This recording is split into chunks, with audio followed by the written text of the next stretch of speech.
ito ay rated SPG. Striktong patnubay at gabay ng magulang ang kailangan. Maaaring may masiselang tema, lengguwahe, karahasan, sexual, horror o droga na hindi angkop sa mga... Pinagbuhatan nga ng mabigat na kamay ni Darius itong si Via na halos hindi na nga makahinga itong si Via.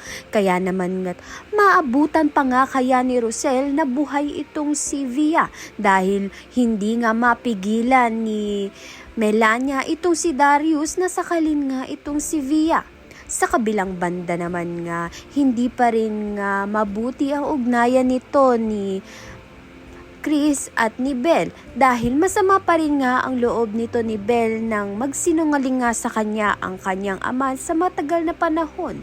Hindi pa rin nga kinakausap ni Belle ang kanyang ama. Subalit ginagawa naman nga ng paraan ni Chris upang mag-usap nga silang dalawa.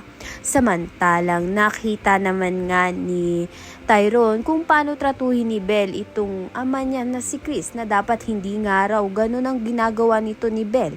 Subalit lingid nga sa kaalaman nito ni Tyrone na may dahilan nga kung bakit galit itong si Belle sa kanyang ama na si Chris. Kaya naman nga't yan at iba pa ang dapat nating pakaabangan. Maraming salamat sa iyong panonood.